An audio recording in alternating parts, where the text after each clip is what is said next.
for the Security Council to convene immediately to call for immediate ceasefire, for the United States and other allies of Israel to make it very clear to Iran that it's risking the destruction of Iran and Tehran, and this can easily spin out of control. Yes. Well, I mentioned the Secretary General. He has again, in the last half an hour, called and urged for a ceasefire. Gershon, thank you for joining us. We're coming to the end of this programme. We have about 30 seconds left before we join the BBC's 6 o'clock news, but you are looking at live pictures from Israel with Iran launching an attack at Israel.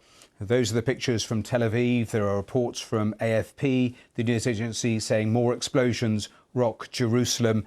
And of course, the Americans promising their support in protecting Israel.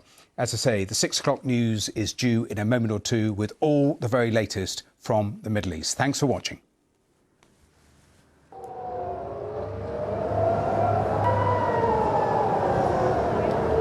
Tonight at 6, as we come on air, missiles from Iran have been fired towards Israel.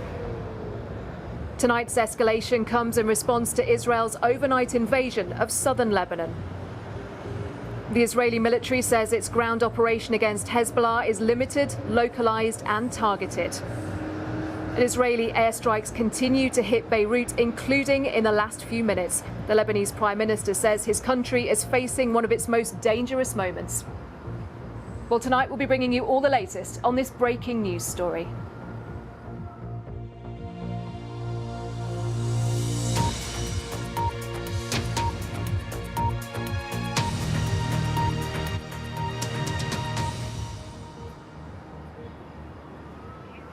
Good evening from Beirut. Well, tonight, as we come on air, we bring you a breaking news story. Israel has been attacked by Iran. Iranian missiles were fired in the last 20 minutes or so. These are live pictures of the skyline of Tel Aviv this evening. We have seen the site of interceptions, missile interceptions from Israel's Iron Dome defense system, and heard the sound of sirens. Now, they have been sounding right across the country in the last few minutes, and we're going to keep you right up to date here on the programme tonight. This came about just in the last hour or so. The first indications that Iran was planning this attack came from the US. US officials briefing that Iran was preparing to imminently launch an attack towards Israel, and Israel urged its citizens to head towards safety, to move into shelters. The IDF said it would do what it could to protect people there.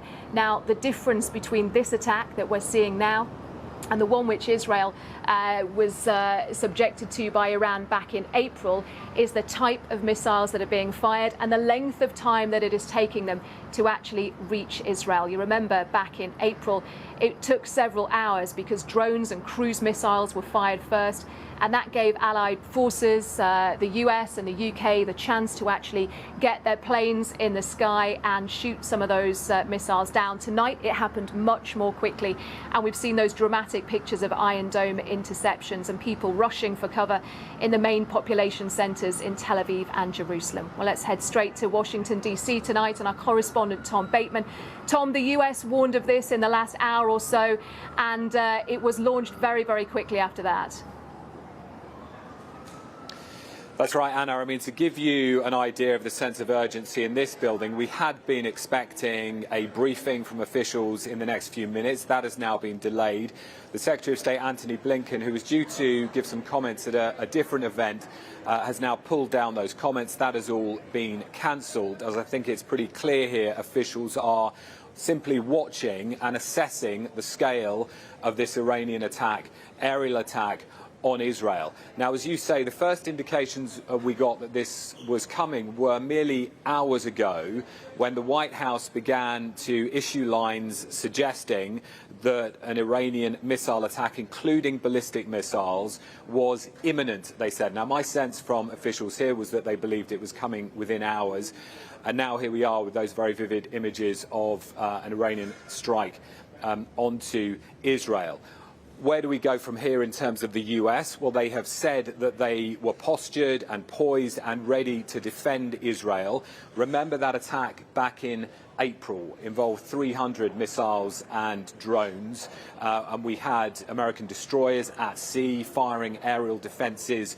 The UK also involved in that at the time, and other, crucially, allies in the region, US allies in the region, involved in bringing down many of those missiles, and the majority of those at that time didn't get through. So I think now there is an assessment about exactly what is going on this time round when there has been far less notice.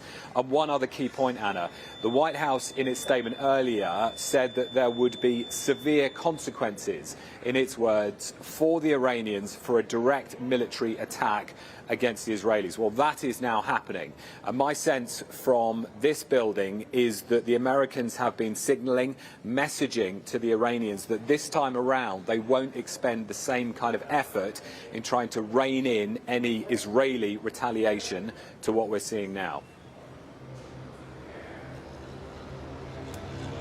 Tom, thank you. Tom Bateman there, our correspondent in Washington. In fact, as Tom was speaking there, I just heard a very loud and sustained barrage of airstrikes here in Beirut, lasting 10 or 15 seconds. There have been a lot of them through today, but they seem to be increasing in barrage of airstrikes here in Beirut, lasting 10 or 15 seconds.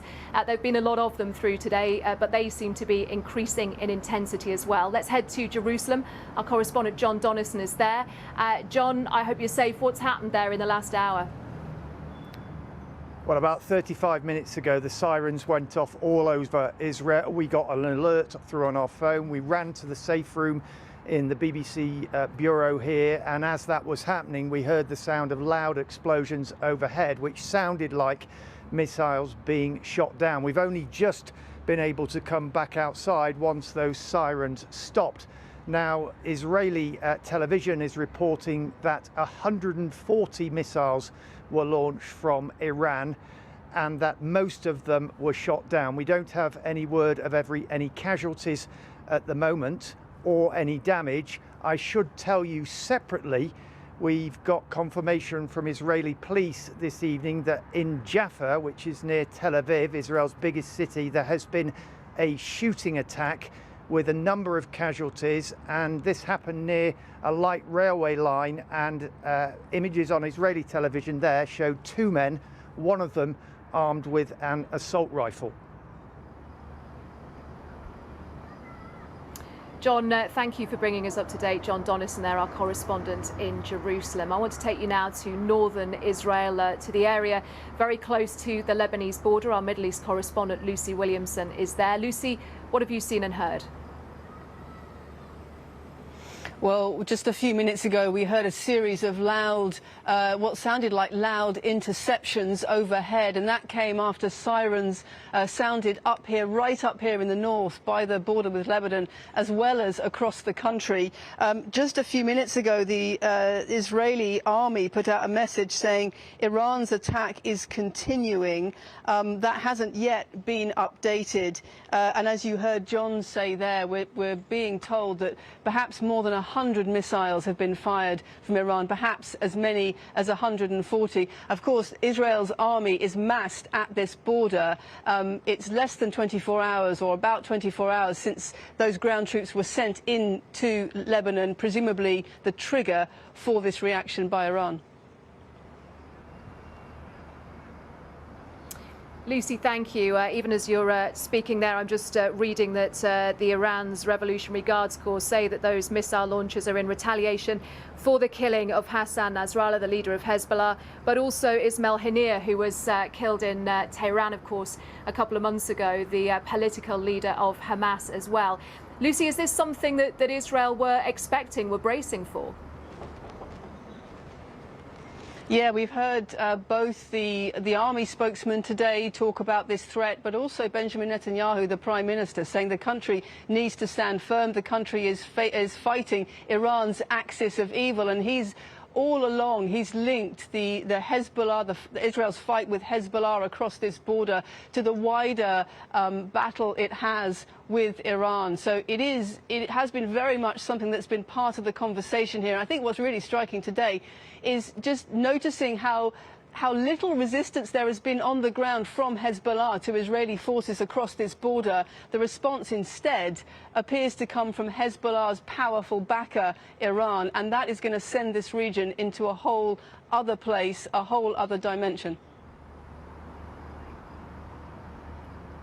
There were questions, I think, about how well Hezbollah might have been able to hit back against Israel after those 2 weeks or so of airstrikes here in Lebanon. And of course, I was just telling you, in the last 10 minutes or so, I have heard again a sustained barrage of airstrikes, loud, really audible through the streets of Beirut this evening. Let's go back to Jerusalem. John Donaldson, we're hearing around 200 or so ballistic missiles, John, fired from Iran towards Israel this evening. What will Israel's next step be? Well, it's a good question. They had promised when we got this news that US intelligence had detected that an Iranian attack was imminent. They said that Iran would pay and would suffer the consequences. So it's going to be another anxious wait, I think, to see how Israel responds. It has responded in the past when it's been struck by Yemen, by Iran, by Hezbollah, and by Hamas, of course, in Gaza. And if the past is anything to go by, then I can expect we can think Israel is going to hit back in one way or another. There is going to be then I can expect we can think Israel is going to hit back in one way or another. There is going to be fierce diplomatic efforts, renewed diplomatic efforts to try and get some sort of restraint, some sort of lid on this at the moment, because there is a real danger now. And I have to say, all those diplomatic efforts have failed in the past few weeks and months in terms of the conflict in the Middle East. But there's going to be a push now, because if those efforts fail, this thing could really spiral out of control. John, thank you. Let's return to our correspondent, Tom Bateman in Washington. Tom, as we were hearing there from the IRGC, they were saying that this was in response to the killings of Hassan Nasrallah, the leader of Hezbollah, and Ismail Haniyeh, the political leader of Hamas. In terms of US diplomacy, what can they do now? Will we see further retaliation from Iran, or is this likely to be a one-off, a message sent?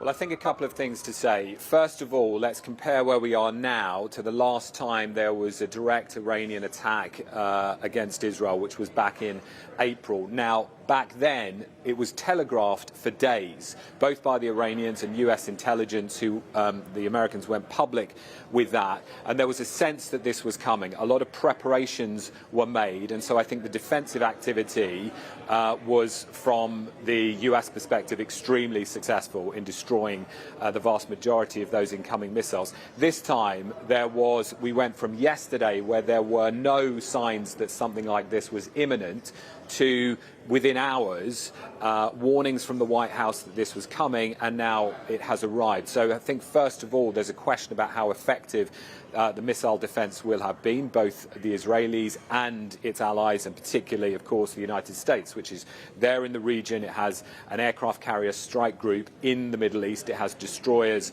with aerial defense systems to shoot down these kind of missiles. But we're going to have to wait to see how effective that has been, because much, I think, now will depend on the impact, particularly if there are civilian casualties, in terms of what happens next and how the Israelis retaliate and respond. And that gets us into the wider point now about Washington's diplomacy here. Remember, a week ago, we were talking at the United Nations. I was in New York as the Americans led a diplomatic effort to try and rein in Israel and Hezbollah in terms of what was happening in Lebanon, to say to both, step back from the brink, engage in mediated diplomacy, and come to a truce, a short-term one that could then lead to wider diplomacy. Now, that idea got completely shattered. We saw a very sharp escalation, as you saw, with the Israeli strike killing Hassan Nasrallah in Beirut, and then these limited ground incursions, of course, by the Israelis into Lebanon that were announced overnight into today. So now Washington is forced into a position where it has to deal with this new reality. Of course, it is doing everything to shield its Israeli ally, both diplomatically and militarily, but this comes now with a very grave warning, because the Americans' nightmare scenario is it getting itself drawn into direct confrontation with the Iranians in the region. And we're now moving much more quickly towards a situation where the Israelis will likely see themselves as having to retaliate to what's happening now, and the Americans once again trying to get some kind of de-escalation, but now we're in a cycle of really the opposite of that. Tom, thank you. You might be able to hear in Beirut tonight, I can hear the sound of celebratory gunfire in parts of the city as that news of Iran's, you can hear it there in the background, that news of Iran's attack on Israel this evening starts to filter through. Also, just to let you know that our political editor Chris Mason says the Prime Minister Sir Keir Starmer has spoken to the King of Jordan this afternoon and to the Israeli Prime Minister Benjamin Netanyahu. We're also being told that Ben Gurion Airport in Tel Aviv in Israel has been closed for the moment as a result of that attack. I want to take you now to southern Lebanon. Our senior international correspondent Orla Guerin has spent the day there. She joins us from the city of Tyre. Orla, you have been down in that area where this ground operation, this Israeli ground operation, has been focused on, and I know you've seen some real destruction down there already from the airstrikes. We've seen immense destruction, Anna, and more than was visible during our last stay here a few days ago. On the journey down, the roads were very, very empty. We didn't even really see people fleeing, because I think most of those who had wanted to go have done so already. The streets here are largely deserted. Businesses and shops are boarded up. There is a real sense of tension and a real sense of people fearing that worse will come. And in the last half an hour or so, in the skyline behind me, there has been a huge exchange of rocket fire and missile fire going, it seemed, from both sides of this border, from Lebanon into Israel and vice versa. There were some major interceptions. Rockets could be seen being knocked out, but it was quite a barrage. So a great deal of activity here. Iranian missile attacks coming on Israel. We've been talking for days now, for weeks now, about it being a dangerous moment, a risky time about escalation, but it's really hard to come up with the language, I think, now to describe the level of risk we are at, the level we have reached, and the danger not just for Israel and Lebanon, but for the wider region, and that will be a huge concern for the international community, with Iranian missiles raining down on Israel, with missiles being exchanged across the border here, with the ongoing fight in Gaza. And also, Anna, with the question, is this all Iran is going to do? Will there be further strikes? Will it attack Israel by way of its proxies in Iran, in Iraq, in Syria, and in Yemen? Will those attacks continue? Will they step in? And then there are very big questions for people here in Lebanon, and a great deal of fear about what Israel's ground invasion could bring for them. Orla, thank you. Orla Guerin, our senior international correspondent who's in southern Lebanon tonight. Well, of course, the big question right now is how serious this Iranian attack on Israel could potentially be. Our security correspondent, Gordon Carrera, can tell us more. Gordon. So what does the Iranian missile threat to Israel look like? You're watching The World Today with me, Maryam Moshiri, and we'll leave the BBC 6 o'clock news programme and continue to bring you coverage of the escalating situation in the Middle East. Let's take you live there now to our live picture of what is happening in Tel Aviv. And as you've been watching there in the last few minutes, we know now that Iran has launched a missile attack on Israel. We've heard a number of interceptions above the skies, both in Tel Aviv and indeed in Jerusalem. We've heard air raid sirens sounding across Israel, and we know that civilians have been told to shelter. We've also had in the last few minutes a statement from the IRGC, the Islamic Revolutionary Guard Corps. The Iranian state television carried that statement, and they've confirmed the news of these missiles, and they also threaten another attack if Israel responds. The guards described the missile strike as retaliation for the assassination in July of the Hamas leader Ismail Haniyeh, as well as the Hezbollah leader Hassan, as retaliation for the assassination in July of the Hamas leader Ismail Haniyeh, as well as the Hezbollah leader Hassan Nasrallah on Friday, and for the killing, they say, of Lebanese and Palestinian people. It said its Air Force had targeted, in its own words, important bases and would announce the details later. So that is the latest breaking news line coming into us today. I'm joined here in the studio by our security correspondent, Frank Gardner. And Frank, just talk me through what exactly this escalation now means for this conflict. It's really serious because as sure as night follows day, Israel is going to retaliate to this, regardless of how many missiles hit their target or don't. And we're seeing a lot of interceptions. Every time you see an explosion in the sky on the live pictures, that is Israel's Iron Dome air defense system activating, going up there, meeting those missiles as they come in. Iran, it appears, has launched dozens, not hundreds so far, but dozens of missiles directly at Israel. A smaller amount than it did in April, but nevertheless a direct attack. This is only the second time in its history that it has done this directly, as opposed to using proxies like Hezbollah or Hamas or the Houthis. The last time it did this, in April, there was a fairly restrained retaliation by Israel because Iran's actions were internal retaliation for Israel's airstrike on Iran's consulate in Damascus that killed several members of the Iranian Revolutionary Guards Corps. But there was a huge concerted diplomatic effort on Israel saying, please, please don't overreact to this. Just, do something symbolic. And it did. It carried out a small attack on a facility near Isfahan, showing Iran that it could penetrate its air defences, but not causing a lot of damage. This time, I think the gloves will be off. And I can't see the US restraining Israel this time, because this is, let's forget that Iran is working on a nuclear program which Israel suspects has a military, well, it does have a military side to it, but Israel suspects that they are actually looking to reach the point at which they can build a nuclear bomb. So imagine if we're having this scenario now, and we don't know if any of those incoming missiles have got a nuclear warhead. So that's what scares people in Israel and in the region.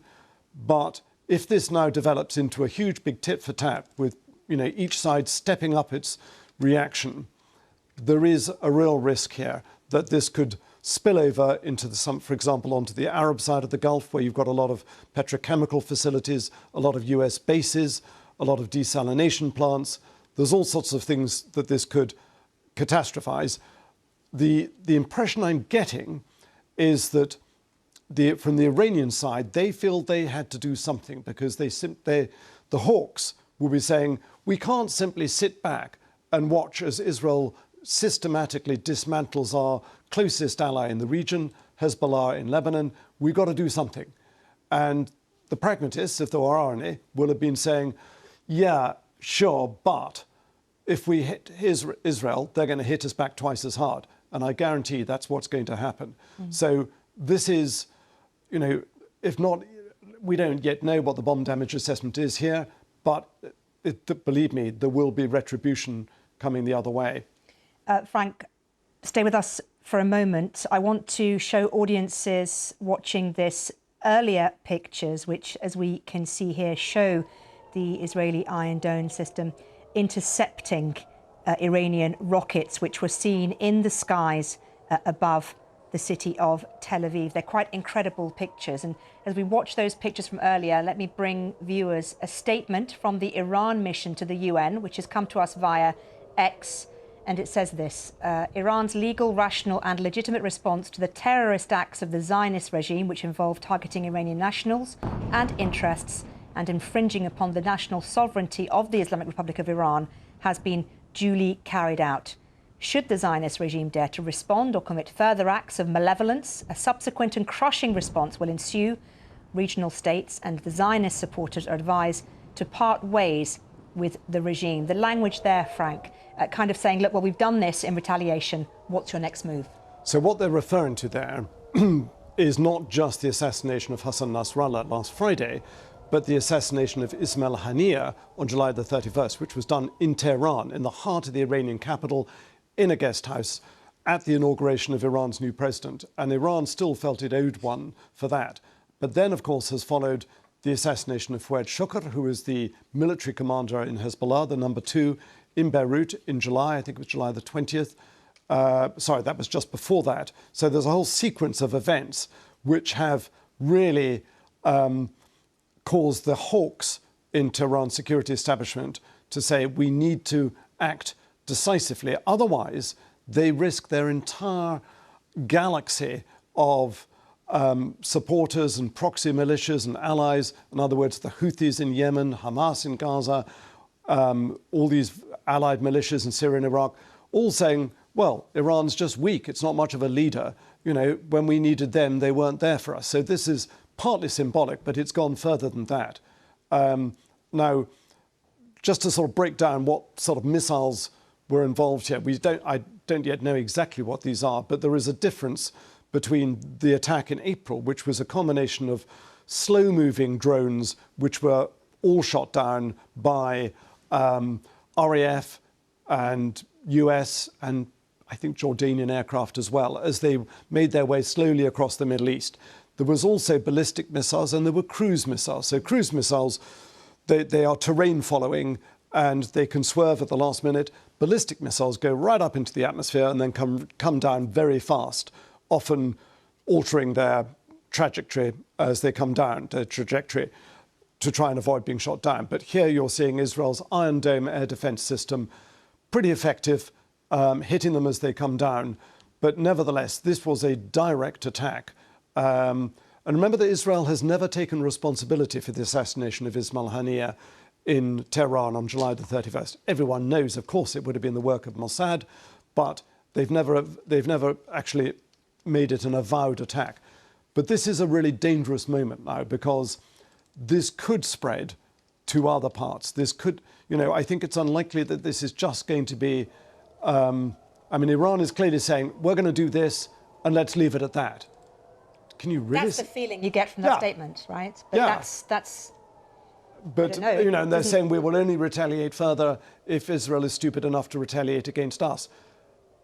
I really can't see this Israeli government, which has lashed out at Hezbollah, at Hamas, at the Houthis, and at Ismail Haniyeh in Iran.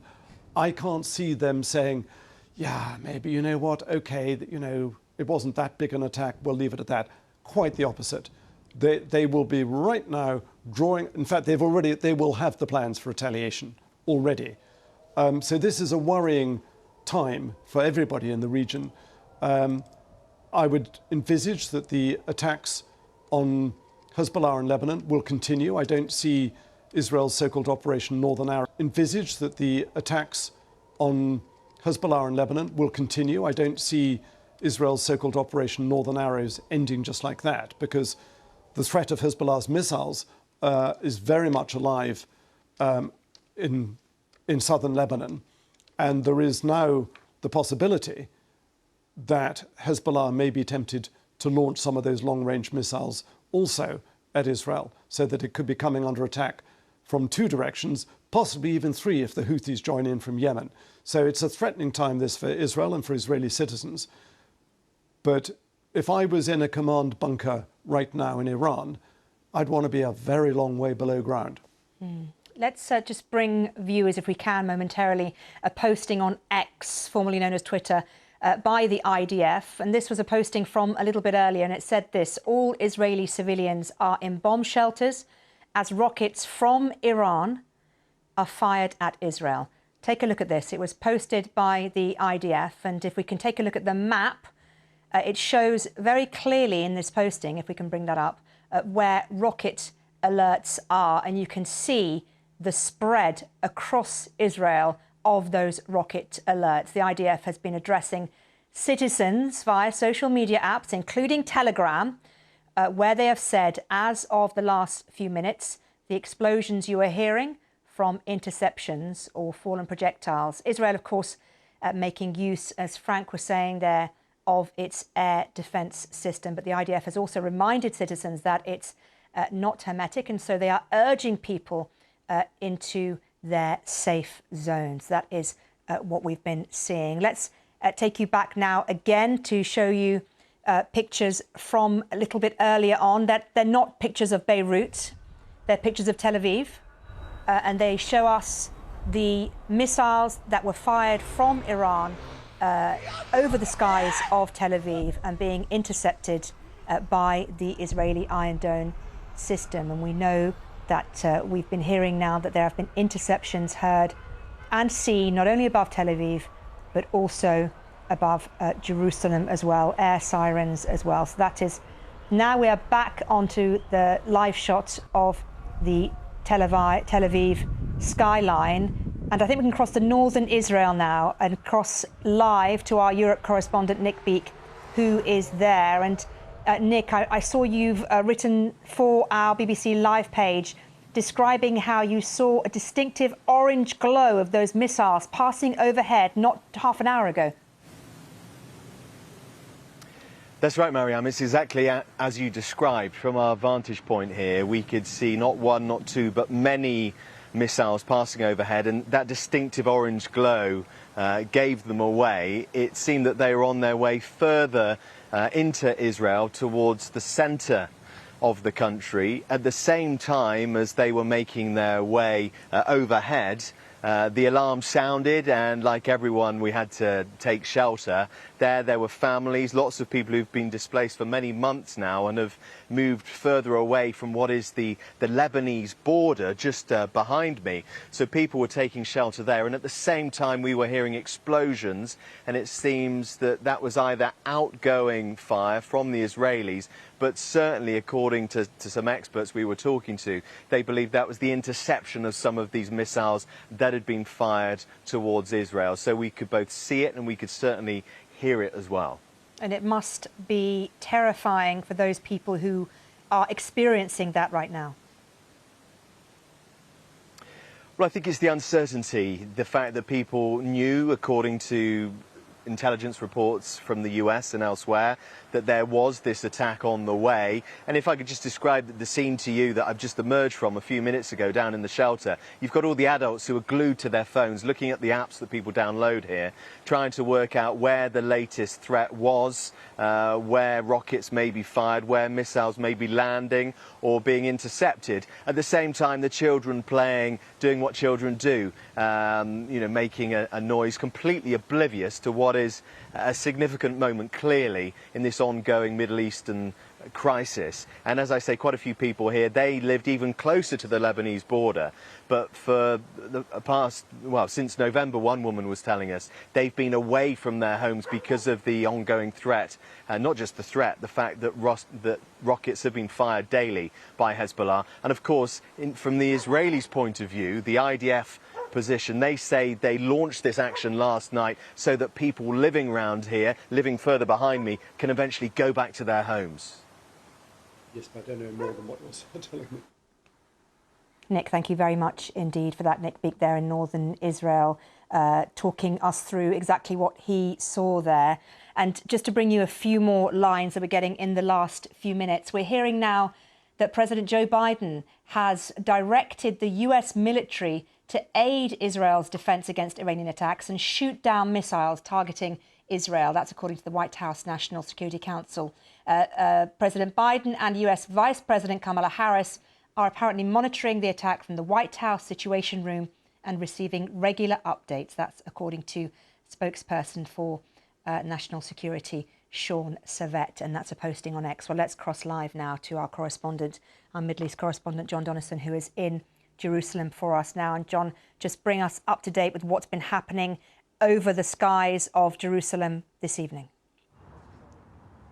Well, let's look back at the past hour. It was almost exactly an hour ago when the sirens went off. We all got alerts on our phone. Those sirens and alerts went off across Israel. We quickly ran to the safe room here in our BBC office in Jerusalem. And as we were doing that, we heard the sound of loud explosions overhead, which sounded like missiles being intercepted by Israel's Iron Dome missile defense shield. Those sirens went on for about half an hour. We saw images of the interceptors going up to strike these missiles. We think now, according to the Israeli military, it could be as many as 200 missiles were launched from Iran, some of them ballistic missiles capable of reaching Israel in round about 10 or 12 minutes. There are no reports of any damage at the moment, no report of any casualties, but certainly is a really, really worrying moment. There seems to be a new dangerous moment every day at the moment, and certainly that's the case this evening. And John, have we had any response so far from the Israeli government this evening to these missile attacks? Not that I've seen, but I have been stood in front of this TV camera for about the past half an hour. So, but we've not seen it, but they will undoubtedly be making some sort of statement soon. One might imagine that Prime Minister Netanyahu will give some sort of address. I should just tell you about another thing that's happened earlier tonight. There has been a shooting attack in Jaffa, which is next to Tel Aviv, Israel's biggest city, and Israeli police is saying at least 4 people were killed there. Israeli media is reporting it could be as many as 8, and Israeli television is showing images of 2 men near a light railway line, one of them heavily, and Israeli television is showing images of 2 men near a light railway line, one of them heavily armed with an assault rifle. John, thank you very much indeed. Yes, and we were hearing also a little bit earlier of a potential second incident near a hotel in Tel Aviv, but that has not yet been confirmed. We've just been hearing from the Israel military spokesperson who says the attack was serious, John, and will have consequences. Yes, and they gave that message earlier today as well when they first revealed that the United States had passed on intelligence saying that an attack from Iran was imminent. And if the past is anything to go by, Israel will strike back. You remember back in April when Iran launched around about 300 drones and missiles towards Israel, virtually all of which were shot down. Well, soon after that, Israel hit back and responded. It's responded to attacks from Yemen. It's responded to attacks from Hamas in Gaza and from Hezbollah in Lebanon. And I think at the moment, Israel and its Prime Minister Benjamin Netanyahu is trying to send out a message that anyone who attacks it will be attacked back. But diplomats are going to be working fiercely to try and stop this escalating further. Although all diplomatic efforts, frankly, over the past year, ever since the war erupted in Gaza, almost exactly a year ago, the anniversary is next week, all those diplomatic efforts have failed. And John, is there a sense of the difference between what we're seeing tonight from Iran and what we saw back in April? Yes, what's different is that back in April, that attack was really telegraphed by the Iranians for a couple of days, and they used slow-moving drones mostly coming over, got to get all the way over the Red Sea to Israel. The Israelis knew the attack was coming for quite a long time, and they were able to shoot most of those drones down with the help of the Americans. So then you got the sense that Iran was trying to send a signal to its own citizens that it was prepared to respond to what it sees as Israeli aggression at the time in Gaza, but also in Lebanon. This time they've upped the ante a bit because they've used ballistic missiles. As I say, they are much more threatening. They're capable of getting all the way to Israel in 10, 12 minutes. So things have escalated even further. John, thank you very much indeed. John Donison, our correspondent in Jerusalem, and we keep with those live pictures of Tel Aviv as well on your screen as we take you to speak to Yotam Confino. Yotam is a correspondent for The Telegraph and is currently in a hotel room in Tel Aviv. And thank you for joining us on The World Today on BBC News. Yotam, just describe to me what's happened over the last hour or so.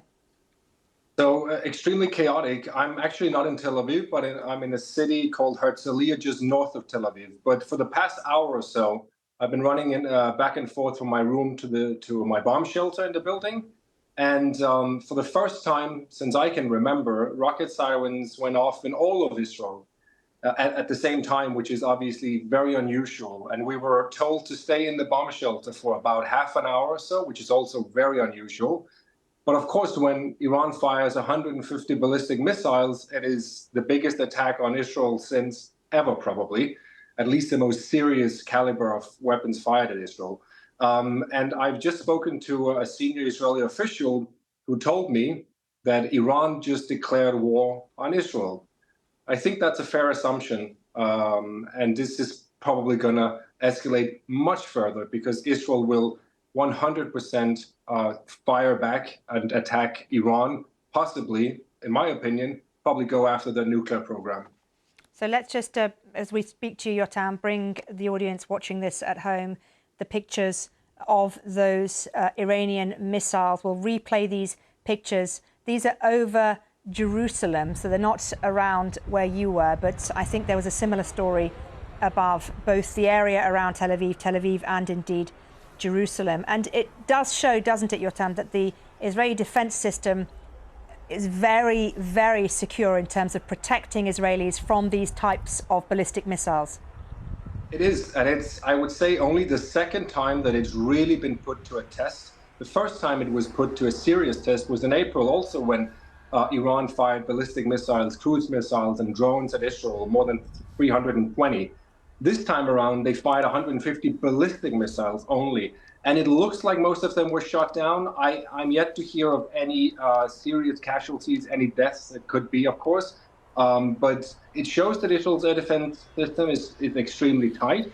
But again, if just one ballistic missile, if it falls in Tel Aviv or any other residential area, we're not looking at a couple of casualties. We're looking at 50, 100, hundreds maybe, because it's an absolutely aggressive weapon, especially if it falls in a residential area. So far, so good, as far as I can see. But again, Israel will take this as a declaration of war.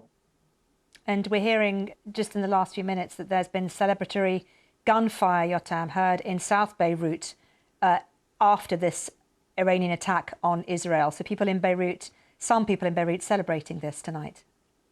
Yeah, of course, Israel has many enemies, ranging from the Houthis in Yemen to the Shiites in Lebanon, people in Syria, Iraq, pretty much all over the Middle East. So many people will be celebrating this, but the Middle East is very divided. Not everyone is backing Iran and Hamas and Islamic Jihad and all these other groups. A lot of people were celebrating when Hassan Nasrallah was killed, the leader of Hezbollah. People in Syria were celebrating, in Tel Aviv, of course, but also in Lebanon. So this is really just, it's Iran, Israel, and the Western allies, to some extent, some of the Gulf states on one side, and then Iran and all of their proxies on the other side. It is really a clash of titans, so to say. And I would say that we are in a regional war now. I think that it's fair to conclude that. And a regional war to what end? Is there a diplomatic solution to this? And where is that going to come from? The US? I don't see it. Look, the UN Security Council passed a resolution in 2006 that was supposed to end the war between Israel and Hezbollah back 18 years ago, and it didn't. The Security Council resolution was not adhered to. Hezbollah, instead of removing itself from southern Lebanon, it rearmed itself, it took control of southern Lebanon. Hamas is nowhere to be seen right now. Apparently, some of the messages going from Israel and from the United States to Hamas are not even being answered right now. So I don't see where this diplomatic solution can come. I'm not too creative at the moment, to be honest, because we're looking at war. We're not looking at a diplomatic solution. I could be wrong. I hope that the international system will come together now and try to get the most rogue states to stop these attacks, because the attacks started on the 7th and the 8th of October. Israel does not want to be in this situation. It has to be said. It didn't start this war, and it doesn't want to be in this situation. In fact, 101 hostages are still held in Gaza. Yotam, let me ask you something about a news line we're getting in the last few minutes, and that is that the Israel army has said people can now leave their shelters. And about a news line we're getting in the last few minutes, and that is that the Israel army has said people can now leave their shelters. And it feels, just from the language that we're seeing from the Israel military spokesperson, that the attack, this attack at least, is for now over. I think so. That's also, I think that it's over for now. And if he says it, we should probably believe it. The attacks on Hezbollah are not over. Hezbollah fired a missile at central Israel a couple of hours ago. It will likely continue this evening. But at least from Iran, it's over for now. But several other attacks also happened tonight. For example, in Tel Aviv, or just at the outskirts of Tel Aviv, two terrorists shot 8 people waiting for light rail trains. So that's also a different situation. And actually, the very hotel where I am right now, police were also investigating a possible terror attack. I went to the balcony just a few minutes ago, and I saw police everywhere, and they told me to go in. So it's really just many, many different places in Israel right now that are chaotic, to put it mildly. OK, Yotam Confino, correspondent for The Telegraph. Thank you very much. You're north of Tel Aviv in a hotel room. We're very grateful to you for your time. Let's keep on with these Tel Aviv live shots. The Tel Aviv skyline looking a lot more peaceful than it was just an hour or so ago when Iran launched those missiles, dozens of missiles. The Iranian IRGC has described them as, we've heard also conflicting reports of how many ballistic missiles were fired towards Israel. But it's looking now as if this attack at least is over. In the last few minutes, we've heard from the Israel military saying that hits from the missiles from Iran have been detected. We were talking there, weren't we, with Yotam, about whether or not the Iron Dome defense system that protects Israel is 100% effective against these kinds of ballistic missiles. Frank Gardner, our security correspondent, describing these missiles as very fast in their trajectory as they fall from the sky. These, I believe, are pictures from earlier from Jerusalem. You can see there those bright flashing lights are those missiles being intercepted by the Israel defense system. Well, I told you a little earlier about the sound of celebratory gunfire in Beirut. Let's cross live now to our correspondent and my colleague Anna Foster, who is there for us, Anna. And you opened the programme earlier, Anna, and you talked about that gunfire you heard. Talk me through what the reaction in Beirut is, first off. Yeah, that's right, Maryam. Heard very clearly here. There is a sort of quite small Hezbollah supporting area not too far away, probably I would say a kilometre or so just over here. And as that news started to spread of that Iranian attack on Israel, you could hear the sound of that celebratory gunfire. Now, I know this part of Beirut very well, and I've heard that before. And actually, it reminded me of times when Hassan Nasrallah, the leader of Hezbollah, had made speeches. Or, for example, I remember it happening the last time there were elections here in Lebanon, where there were fireworks in that area and lots of sort of gunfire up into the air. And I heard it again this evening as that news started to filter through of that missile attack. The response here in Lebanon, of course, is an interesting one, because this was provoked, we now know, by several things, by Israel's killing of Hassan Nasrallah, the leader of Hezbollah. Also, the IRGC have said it's in response to the killing a few weeks ago now of Ismail Haniyeh in Tehran. He was the political leader of Hamas, one of the most senior figures in that organisation. But the timing would suggest that it is also undoubtedly related to that news that we got at 2 o'clock this morning, that we actually brought to you here on BBC News as it happened, that Israel had sent its troops into southern Lebanon, had launched that ground invasion that they'd been talking about. And here we are, you know, less than 24 hours later with this large-scale Iranian attack on Israel. The two things are no doubt linked. I think also interesting to note that Iran itself has carried out this response. People were looking at what Hezbollah's response might be, but Israel have been attacking Hezbollah targets here, they say, for around about 10 days now. I think they believe that they have degraded Hezbollah's military capabilities here in Lebanon quite significantly. It's very hard to know for sure. But when you look at what's happened, there would be a suggestion that Iran has sort of stepped in to send a message, perhaps because Hezbollah can't at the moment. I mean, they do say they're ready to fight. They have, of course, sent back this very powerful rhetoric towards Israel. But we've talked a lot of times about Iran's proxies, other proxies in the region, of which Hezbollah was one, and how they might respond. And I think that's what we've been seeing this evening. Anna, tell me a little bit more about what else we're hearing in terms of where any sort of diplomatic solution might come from right now, because that, I think, is what many people are looking for in this moment of critical nature in this conflict. Yeah, that's a very good question, Maryam. And actually, the answer is kind of difficult, because you remember just a few days ago it was the UN General Assembly in New York. You had all these world leaders who arrived and made speeches, including Benjamin Netanyahu, the Israeli Prime Minister, including Najib Mikati, the caretaker Prime Minister here in Lebanon. And the talk at that time, because you've got all these world leaders in one place having conversations behind the scenes. And I remember going to sleep here in Beirut one night. The next morning, waking up, after the time difference, to the news that had come out from the US overnight, that this ceasefire proposal had been put together, that it was backed by the likes of the US and the UK, of France, and that the mood music around that seemed extremely positive. The suggestion was that they thought that they could get these two sides to pause for 21 days, to talk, to de-escalate, to try and stop what was going to come. That was right before the Israeli airstrike, that clearly very sophisticated operation that killed Hassan Nasrallah. That came a few hours later on the same day. So clearly, in answer to your question, Maryam, those conversations are happening behind the scenes, but are they being listened to here in the Middle East? It would appear not. OK, Anna, good to talk to you. My colleague Anna Foster, live in Beirut. And these are pictures from earlier on of those Iranian missiles which flooded so many different areas up and down Israel. And we know now that Israeli authorities have told people they can leave their bomb shelters. The Israeli Airport Authority says the country's airspace has reopened. So it seems, at least for now, that tonight's attack is over. But we have heard, despite the fact that many of these missiles were intercepted, that there have been a number that have landed. We will bring you a bit more on that, but we know emergency services have been sent to several sites, but we have no reports so far of injuries.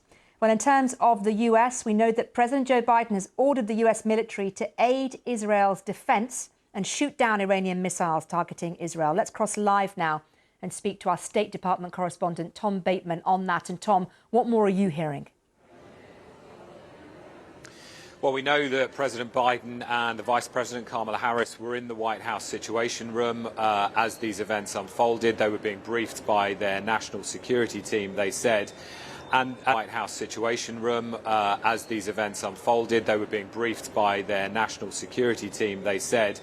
And as you say, the President saying that he was ordering the US military to aid Israel's defense, to shoot down missiles. This is what we saw back in April. The US led a number of its allies, including some of those in the region, in shooting down Iranian missiles. Now, I think what's been happening here in the US State Department, where I've detected a sharp sense of urgency over the last hours, as this attack was suddenly expected and seemed to be imminent, is now an attempt to assess how much has got through, how effective the defences have been, and of course where this crisis goes next. And just to give you a sense of how this has disrupted things here, I mean, we were waiting for a public news briefing from the spokesman. That has been continuously delayed, and Secretary of State Antony Blinken, who was due to give public comments at another event, has cancelled those completely. So as I say, I think they're in a mode of assessing this. It is their priority in terms of the regional crisis at the moment. And crucially, remember the comments that we were getting from the White House as this was expected in the run-up to it a few hours ago. They were saying that there would be, in their words, severe consequences for Iran for a direct military attack on Israel. Well, now we have that. And so the question is, what is the US calculating in terms of the defensive part of its relationship with Israel? Well, it's done that in terms of likely helping to shoot down missiles, but there will then be an expected Israeli retaliation. And my sense is what the US has been signalling to the Iranians over the last few days is that if something like this was coming this time, they wouldn't be able to rein in the Israelis in terms of compared to the way that they did back in April. And let's talk a little bit, if we can, briefly about US troops and the movement of troops in the region, in the Middle East region, that we've seen over the last few weeks, and what that tells us about the situation right now. Well, I mean, the US has added to its forces in the region by several thousand, actually, over the last week or so. Those are mainly fighter squadrons. But they already had an aircraft carrier strike group in the region, the Abraham Lincoln, and destroyers as well that will, crucially, are involved usually in missile interception and shooting down missiles. Also, some of those ships were poised in case they were ready to go to do an evacuation of US citizens from Lebanon. So that crisis is also unfolding simultaneously. But there is, of course, a very big force posture in the Middle East, and it had been ramped up since October last year. It's kind of waxed and waned at various points. But what we've seen over the last week is it being very sharply ramped up. And so, you know, we know they have the numbers to aid with Israel's missile defense. But I think the point is now about what comes next, because remember, the nightmare scenario for the US is direct confrontation between the Americans and the Iranians in the region. That has been exactly the thing that the White House has been trying to prevent and offset or stop happening for the last year.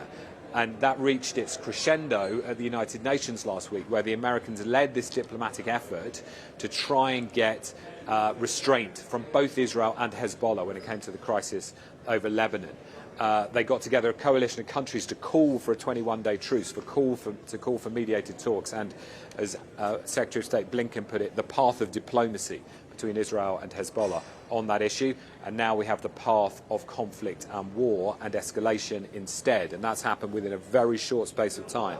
You know, the warnings we got about the Iranian strike were far, far shorter than we had back in April. And so things feel like they're in a very sharp cycle of escalation. And the sense in which the Americans are either willing or capable of containing it now, I think, is really in question. Tom, thank you very much indeed.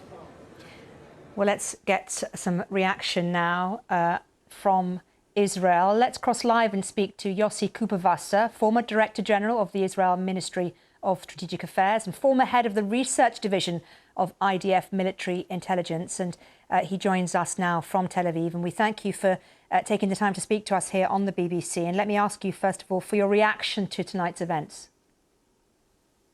Well, thank you for having me. It's a very special evening here in Tel Aviv, in Israel. As one of your interviewees said, this was a declaration of war by Iran on Israel. 150 missiles. The barrage was causing a series of explosions all over the place. And the answer is clear. We need to make sure that this dangerous Iranian regime that believes that he can do whatever he wants, learn the lesson. And it's an opportunity for Israel and for the United States, with the help of the United States, to make sure that Iran loses its most important asset, which is the nuclear program. Otherwise, they are going to rush towards having a nuclear weapon and actually and how is Israel going to do this? Well, I cannot go into the how, but I think that we have prepared the capabilities for many years for this eventuality, and we shall have to put them into test, because we see already how dangerous the Iranians are without having nuclear weapons. The fact that they built a ring of fire around us that was used on October 7th in the most vicious way, the way Hezbollah was acting throughout the year, harassing the people of northern Israel, and the way the Houthis were operating throughout the year, harming the international shipping and trying to hit Israeli targets. That was all done by the Iranians, and now they are intervening themselves from their own territory with the second barrage, like they did in April. And the second time, it's proven that they are extremely dangerous, but they are less capable than what they think they are. And I hope they are more vulnerable than what they think they are. They claim that they are ready to face anything that's coming from Israel. Well, we'll see. So are you suggesting and saying that Israel should and will retaliate by attacking Iranian soil? Well, I'm not an Israeli spokesperson, but I think that what Israel should do is retaliate, yes. And I think that the Iranians, the reason the Iranians didn't do what they've done tonight for so many weeks since what happened to Ismail Haniyeh is that they understood that this can be the outcome and that they might fail even if they use all the long-range missiles that they have, and that this would mean that they will give a green light for Israel to take action against them. The first time in April we fought the attack, but we responded in a very minimal way.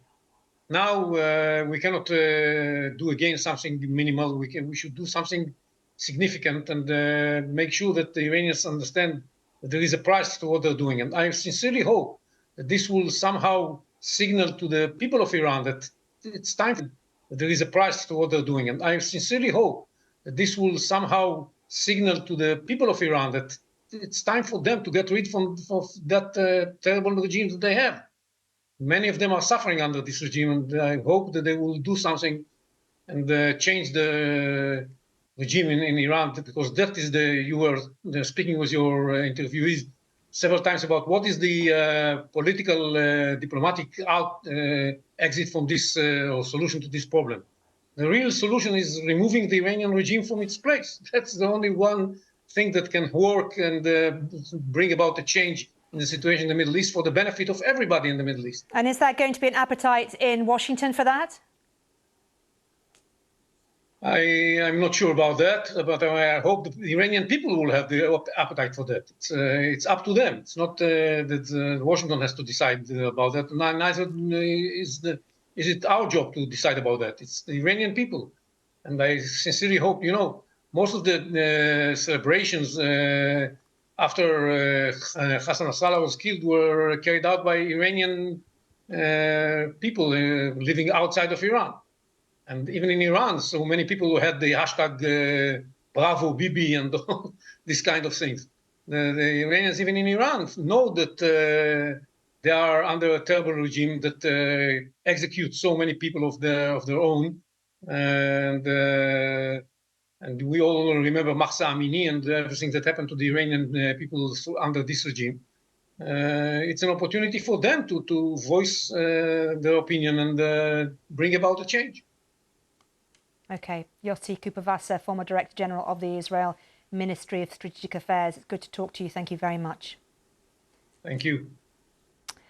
Well, these are pictures from earlier this evening, and we can show you these.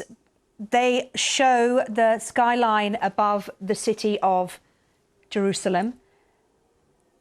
You can see, I think in a minute or so, you can see there in the distance missiles, ballistic missiles coming down on the city of Jerusalem, and they are being intercepted by that Israel defense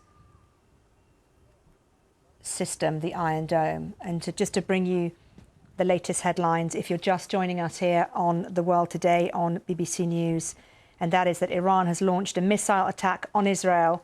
The Israeli military say that no injuries have been reported so far. The Israeli authorities say that the attack, which started about an hour or so ago, is now, at least for this evening, over. They are telling people they can leave bomb shelters, and airspace is reopening in the airport, the main airport around Jerusalem. We'll bring you some more analysis from the studio in a moment, but let's cross briefly, if we may, to Jerusalem and our BBC Persia correspondent Kasra Naji, who is there. And Kasra, you join us now from Jerusalem. Just talk me through what you've experienced there over the last hour or so. Yes, it was about an hour ago, actually, when we started hearing rounds of air sirens, air defense sirens, and shortly after that, we could hear Israel's anti-air defenses firing missiles at incoming missiles, it looked like. I didn't see any explosions above us in Jerusalem, but there may have been, because it's partly cloudy here. I may have missed them because some of this stuff was going on behind the clouds. But